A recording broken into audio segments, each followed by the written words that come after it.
Hi everybody, welcome to Unit 4, Topic 1. It's actually the only topic of Unit 4, whereas there was plenty to talk about that were patterns to help you understand the way the UN acts and interacts and how member states act and interact with the UN and how complex the UN is through Units 1, 2, and 3. There's very little I can do in Unit 4 to lay out any sort of pattern that will help you understand how specific countries act and interact with the UN.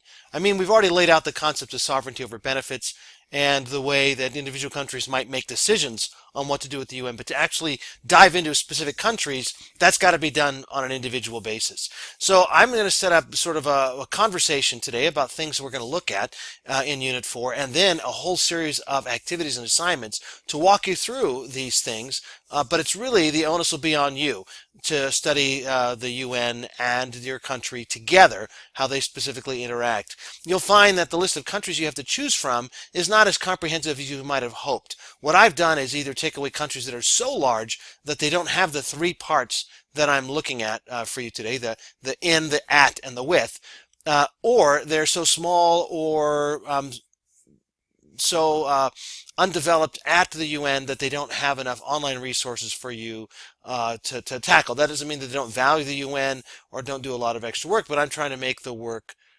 feasible for you. And for example, a country that doesn't have a broad approach to lots of topics of the UN, you will not be able to really succeed in that activity this time. So I've got about a third of the UN community that I'm providing to you as options to study as your country-specific look, and then away we'll go.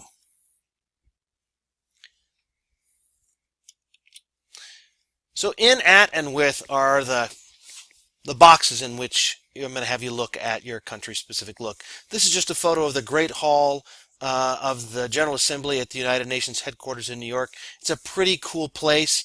One of my favorite moments was being in there for a meeting where one of our alums was running the meeting, and she was up on the dais there, and I was in the very last row, so it wasn't like I got primary seating because I knew the speaker. But this is a place where the countries are at the UN. But there's things where they're in the UN, at the UN, and with the UN, and that's what the way I'm going to set up the structure for this final approach to your country. So let's start with the UN being in a country. There's a number of UN organizations that have country offices. So the World Health Organization is one of them, UNICEF, the UNDP, UNIFEM, lots of others. But the World Health Organization is broadly based in lots of countries around the world.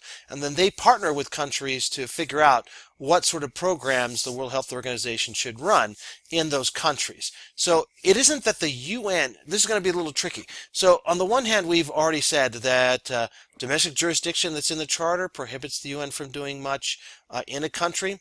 But now I'm going to pitch to you that the UN is intimately involved in lots of countries. And the reason for that is that they've made agreements with the countries to be in the country. So it wasn't as if the WHO forced their way in to set up programs in the countries I'll have you look at, or the countries you'll be looking at, and I'll have you look at the WHO in, but they're there, they're present, and they have country offices that do specific work at the invitation of the country, but they're in there. The UNFPA, the Population Fund, is in a lot of countries as well. So here's just a list of the places where they have offices. And they don't just have a country office, they have sub-offices as well. So there's 4 different offices for the UN Population Fund in South Africa. So one of the things I'm going to have you do is look at certain UN agencies in the countries you're looking at and write a profile of what they're doing. But that won't give you a full idea of what the relationship is between your country and the UN, because you also have to look at the country at the UN. So primarily up to this point in the class, I've had you look at the UN in New York. So this picture on the left is the Kuwaiti diplomat testifying in a UN, or maybe not testifying, but offering their position in formal debate is what it's called, at the UN headquarters in New York. There's also UN headquarters in Geneva, and many countries, most of the ones that I've chosen for you to select from, have a secondary mission at the UN offices in Geneva. So this picture on the right is from the Geneva headquarters of the UN. So I'll have you look at the country at the UN and what their priorities are as listed on their web pages, both at the UN New York and the UN Geneva. What are they up to? What do they prioritize today, right now? What are they prioritizing. So you'll be looking at the in the country, and then at the country, and then you'll be looking at it with the country. So a lot of this is not just in the country, but with the country. So the UN has a series of things called resident coordinators in countries where there are lots of UN agencies present, so not just either the WHO or the UNFPA. This is a picture of UN resident coordinator Una Macaulay. She's Irish, who worked for UNICEF in Panama, in Togo, and in Sri Lanka, and now is the resident coordinator in Sri Lanka, coordinating the work of the 21 agencies that are either based in or near Sri Lanka but have programs ongoing in Sri Lanka.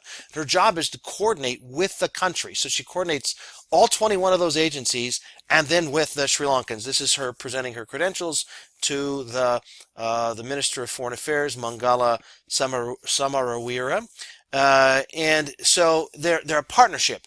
For example, one of the things they have is a program on trying to combat and reduce gender-based violence in Sri Lanka. So what they do together is they get government ministries and civil society from Sri Lanka together with the different UN agencies in Sri Lanka, and they make plans that involve all of them, and they then assess them, and they implement them, assess them, and then revisit them again later. So that's one way. So some of you will have choose countries that have this resident coordinator approach with a country.